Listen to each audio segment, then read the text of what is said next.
Are you willing to undertake a dangerous mission behind the enemy lines, knowing you may never return alive?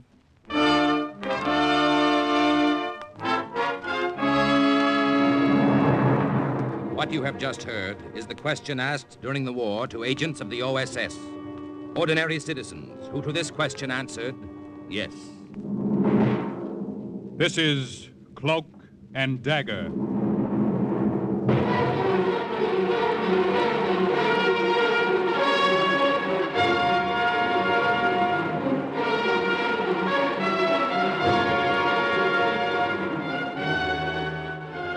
Black warfare, espionage, international intrigue. These are the weapons of the OSS. Today's story, The Trojan Horse, is suggested by actual incidents recorded in the Washington files of the Office of Strategic Services. A story that can now be told.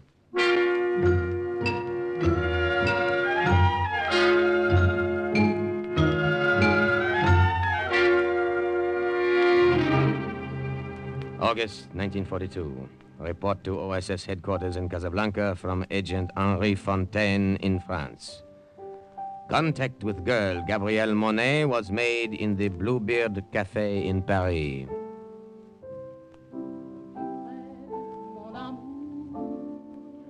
I went there alone on the evening of the 15th and sent her a note with a waiter asking her to come to my table when she'd finished her song. Then I sat and waited. German officers were spread about the room as they were spread about all of occupied France. I wondered what they would say if they knew why I had come.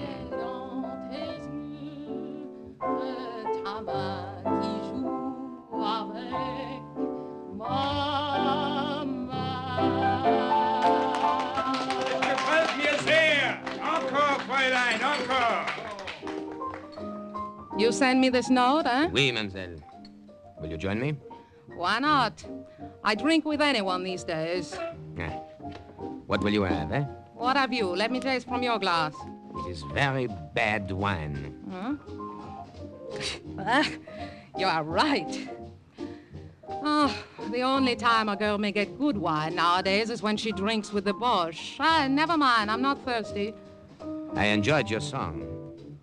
Is that what you wanted to tell me? I think you are wasting your time here in Paris. Paris is wasting our time on Paris these days. I can offer you a better position in Casablanca. What did you say? Who are you? My name is Henri Fontaine. I, too, have a good position with the American OSS in North Africa.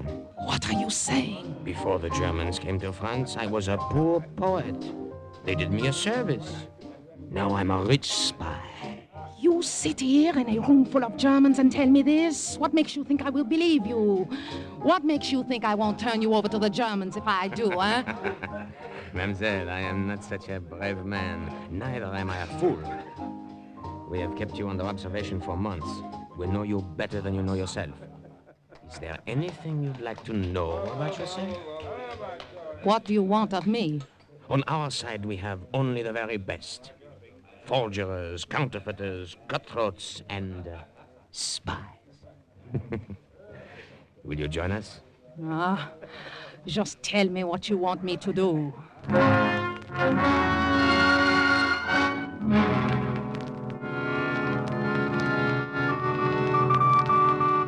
Agent Henri Fontaine in France to Agent Steve Lytle in Casablanca. Arrangements have been made to transport the girl Gabrielle Monet to the south of France and then to Casablanca. Awaiting further instructions. Over.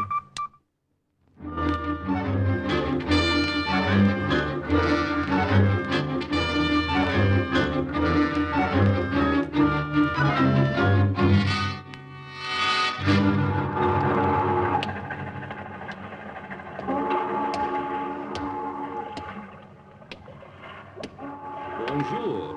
Bonjour. The roses will bloom early this year, I think. Oui, but not too early, I hope. Good, good. I've been waiting for you. It is dark. I can't see you well. Is the girl with you? She is here. Gabby, say something so our friend will know you are here. I am tired. Did you have difficulty reaching Marseille from Paris? Not too much. With swarms of displaced persons all over France to mingle with, and a slight bit of help along the way from the underground, it was not too bad. Good, good. Now follow me. I will take you to the fishing schooner. But I know you're tired. Cheer up, Gabi. You'll have a nice, long trip by water to rest up. Oh? And then another nice, long trip by auto to Casablanca. Oh, I like automobiles. In the old days, I liked nothing better than a pleasant ride.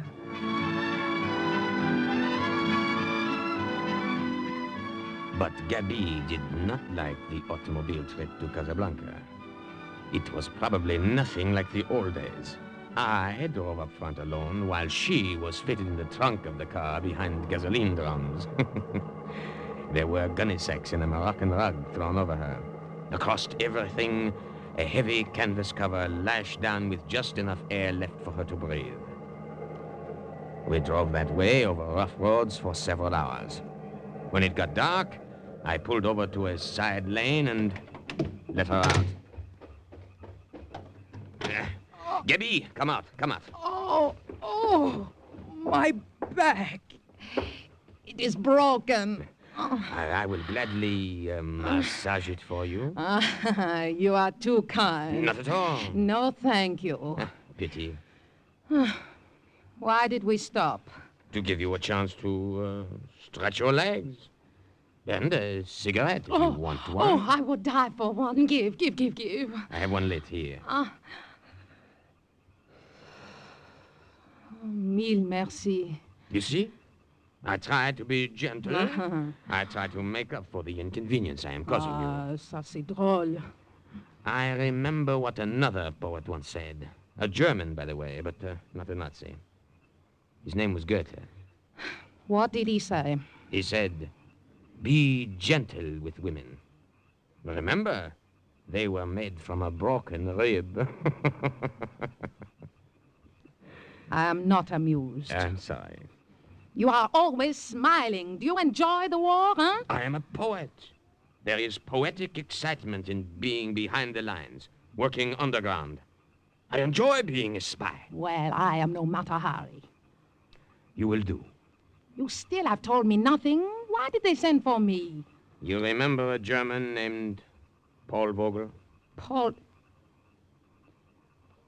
What do you know of him? Tell me. Not now. The time is late. But I must Throw know. away your cigarette. Why did you mention I his... said later. We have a long journey ahead. If we pass the border post, I will tell you. If we do not, the words and minutes would only be wasted.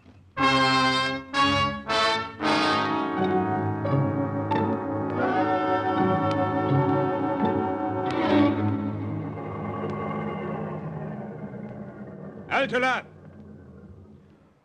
I thought I would never reach the border.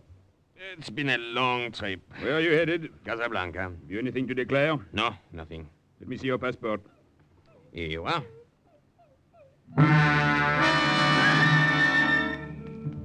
All of a sudden, I spotted a small black dog sniffing and whining at the trunk of the car where Gabriel was hidden. The customs officer had not noticed him, and I knew I had to find some way to keep him from noticing. One becomes stiff after so long a ride. While he looked over my passport, I went to the rear of the car, picked up the dog by the scruff of the neck, and started to pet him. Your passport seems to be in order, but what's the matter with Jeff? Nothing. Perhaps he does not like to be picked up. If he did, he wouldn't try to bite you. Better put him down.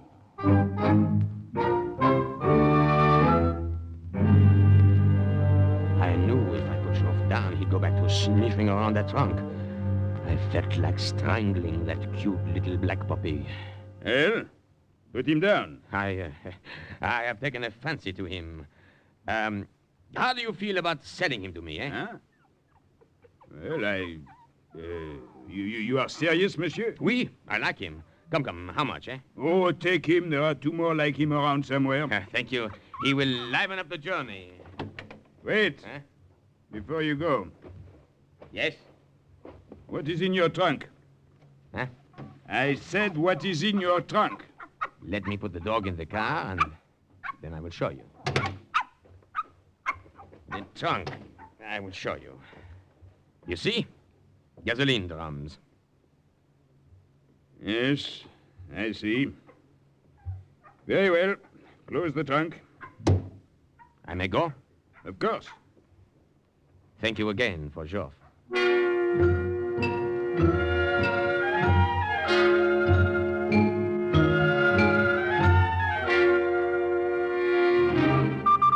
August 27th, 1942.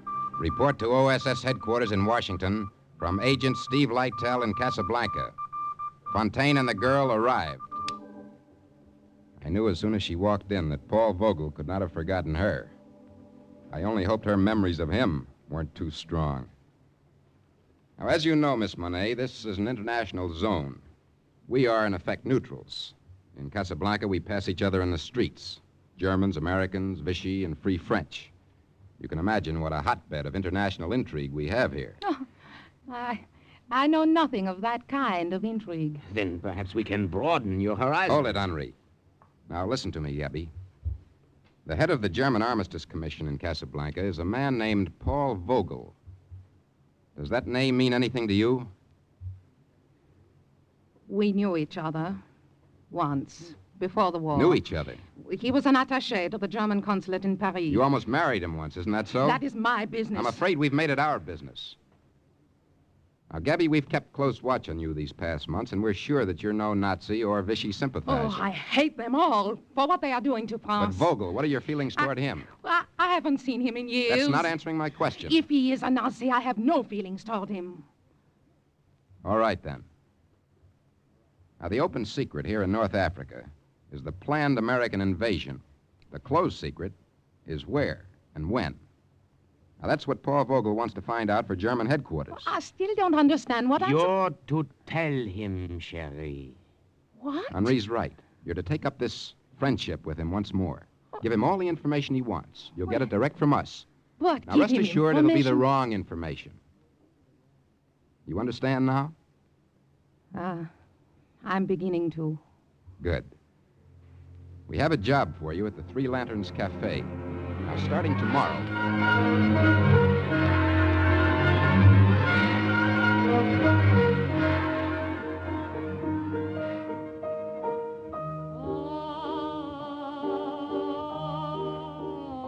Agent Henri Fontaine and I were at the Three Lanterns Cafe the next night when Gabrielle opened there. Cafe was packed, but even the crowd around the bar, officers with ribbon chests, waterfront riffraff, and black marketeers, all of them were quiet when she sang.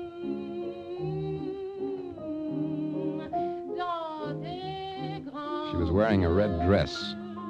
In the spotlight, her face looked smaller and whiter, and her hair looked blacker. There wasn't a man in the room who could take his eyes off her. I wondered how soon it would be before Paul Vogel came in and saw her, too. A girl like that could make you forget the war, eh, Steve? I've got a wife back in Syracuse. Can she wear red like that? My wife can be trusted. And this girl? She and Vogel were pretty close in the old days. I know my own kind. She can be trusted. I hope you're right. The success of the whole American invasion may hinge on it. A lot depends on how hard Vogel falls for that little bait up there on the bandstand.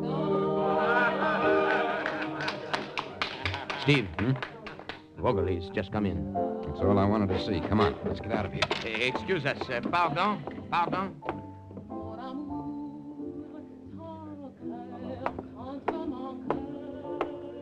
This table is free, waiter. It will do. Oui, Vogel. You wish to see the wine list? Oh, that girl. How long has she been here? The singer, you mean? She started only tonight. Tell her to come to this table when she's finished. You understand? Oui, I understand. No, you don't. You only think you do. Go tell her what I said, and bring a bottle of your best wine.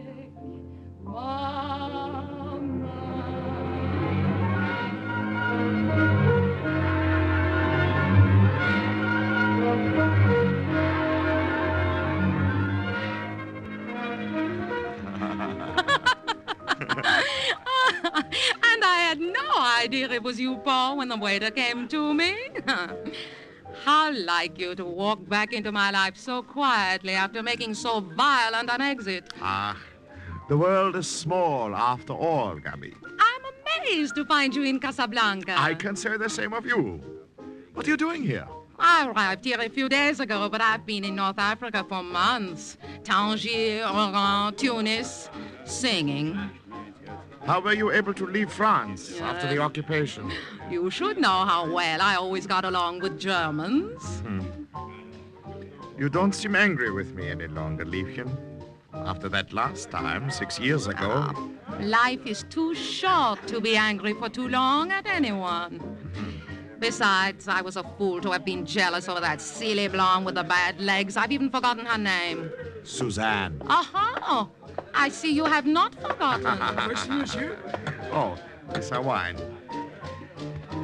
Gabby, how good it is to be with you again. How good it is to be with you, Paul. For you? For me. Now, we will drink to what is to be, Liebchen. What is to be?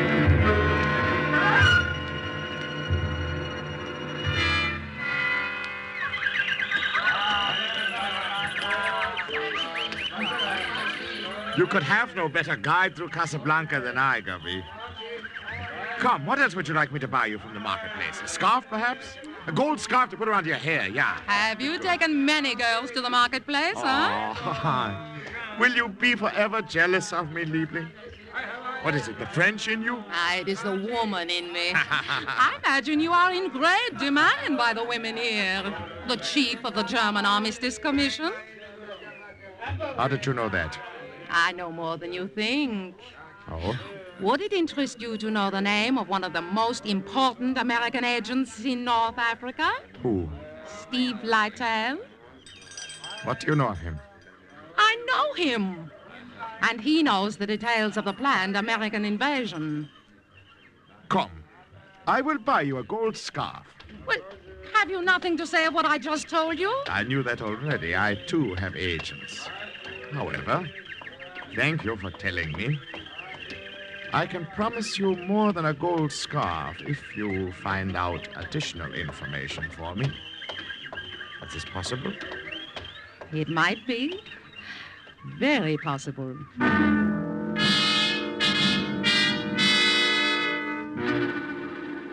Agent Lytle in Casablanca to OSS in Washington. The girl, Gabrielle Monet, has been in the paid employ of the German government here for several weeks, according to our plan, and will transmit to them the Dagger cover project.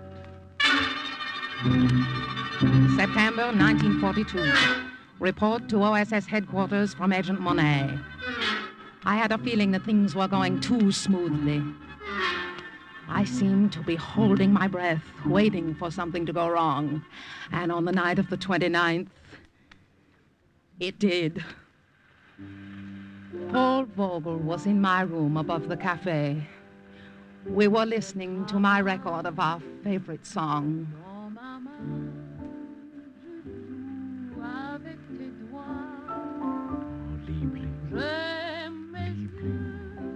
You'll have to go soon. It is late. Forget the time. Who would think it would come to this again, Gabby? After that day in Paris, when we quarreled so. I remember that day. We showed poor judgment to argue out of doors. It was raining. I got a terrible cold in the nose. Poor Gabby. Let me kiss that poor nose. Sherry. Oh, Paul, you really must go. But before you do, I have a paper for you in my purse. Dates when high officials will be in Casablanca. I'll get it for you. I want to talk to you. You're hurting my arm. Let me go, Germany is Paul. paying you well for this information I know, you are Paul, giving us. please. Some of it is useful information, but none of it is as important as I would like. I will try to do better. You had better do better. You know what would happen, Gabi, if I found out you were crossing me. I would not cross you. It is nothing for me to my... twist your arm like this. Such a small arm. Think what I could do if I really tried to hurt you. You hurt me now because you don't trust me. What do you want? You claim to know this American Lytel. I do. You claim you get your information from I him. Is do. that all he gives you? What about his love? Oh. Does he give you that too? Paul, the shoe is on the other foot now. It is you who are jealous. Oh, how foolish of you. Think, would I lie to you?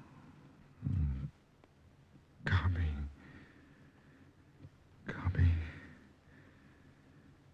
Oh, Gabi.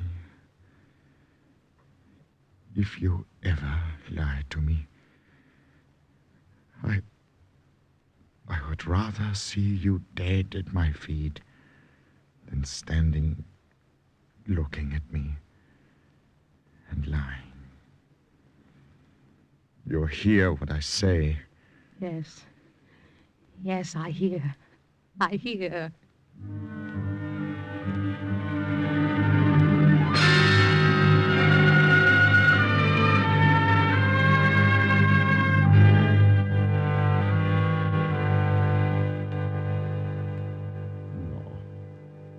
No more wine. I must keep my head clear to think of what you have just told me. Now, are you satisfied that I'm earning my money? Dakar. So the Americans will land in a few weeks at Dakar. Very likely, very likely.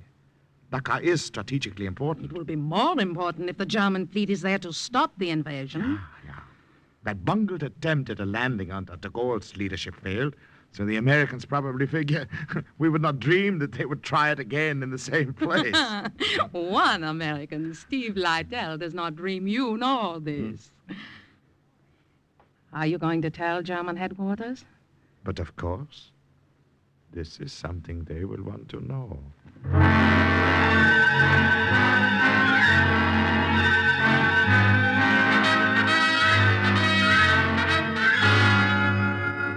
He believes it, Steve, every word of it. Good. The German fleet is being sent to stop the invasion at Dakar. Good, Gabby. Good work. Steve, ready your report. Just in from Gibraltar. What is it? No. Let me tell it, Geoff.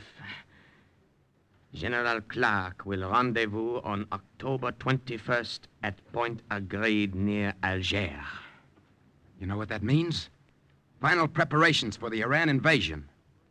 Nothing must go wrong now. Nothing.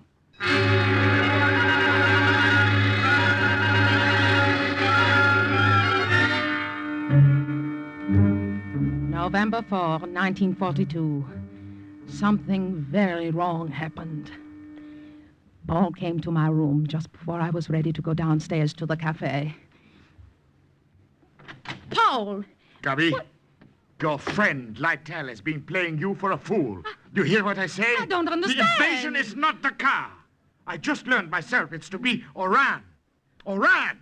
And the German fleet, on my suggestion, is waiting in Dakar for nothing. Paul. And will continue to wait for nothing. Paul, it can't Do you know what be. this will mean to me? Do you realize what the High Command will do to me for this? Please, Paul. Ruin. Perhaps your latest information was wrong about Oran. No.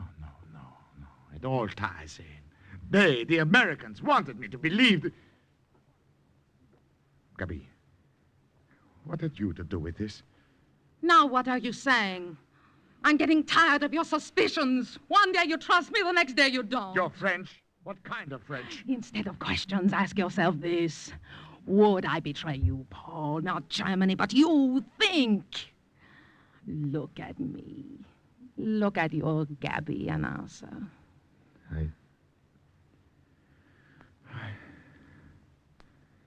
No, of course not. Not you. You wouldn't dare. There may still be time to stop the Americans at Oran. I must get back to headquarters and let them know by radio.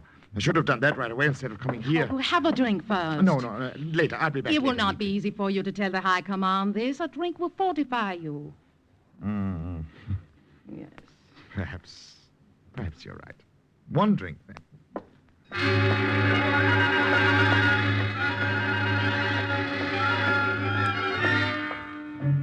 Paul sat on the edge of the couch, his head in his hands.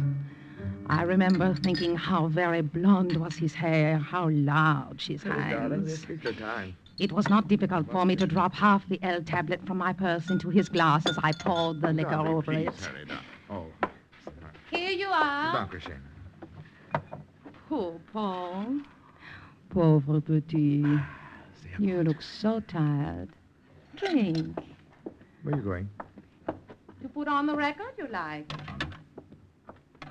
We've played it so often lately, Paul, that one of these days it will just rise up in protest. You tired? No. No, why should I be tired? I must go now. I've had my drink. Hear my record through, then you will go. No.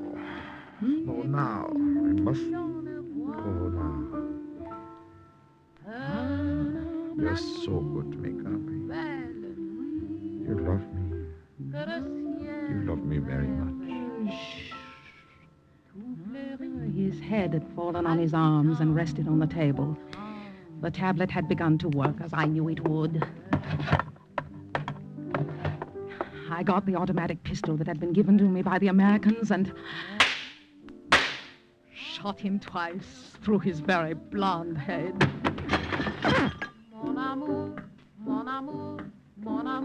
Report from Agent Gabriel Monet. Fini. Well,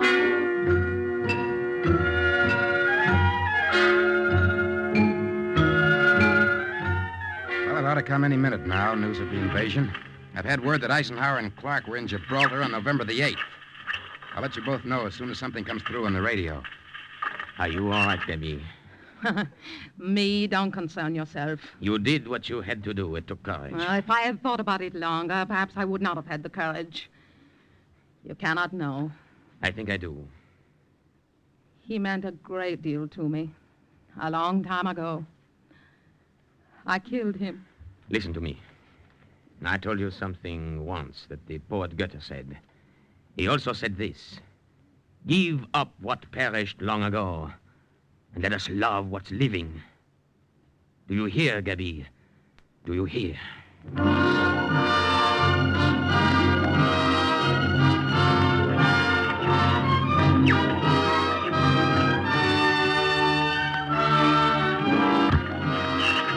Écoutez, écoutez. Yankee, Franklin, Midway, Lincoln, Robert, Harry. Robert, Harry. That's it, the code name. Robert's arrived. The invasion's begun. Do you hear? Did you hear, Gabby? Did you? Yes. Yes, I heard.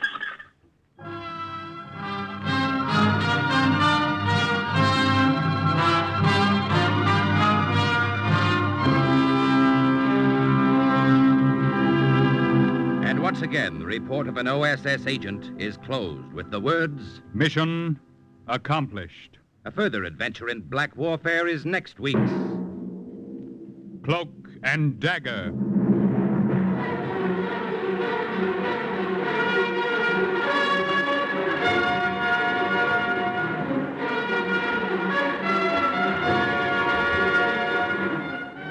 Heard in today's story were Jane White, Barry Kruger, Leon Janney, Joseph Julian, Carl Weber, Raymond Edward Johnson, Guy Sorrell, and Bernie Gould. Script was by Winifred Wolfe. Music under the direction of John Gart. Today's true OSS adventure was based on the book Cloak and Dagger by Corey Ford and Alistair McBain. This has been a Louis G. Cowan production under the supervision and direction of Sherman Marks.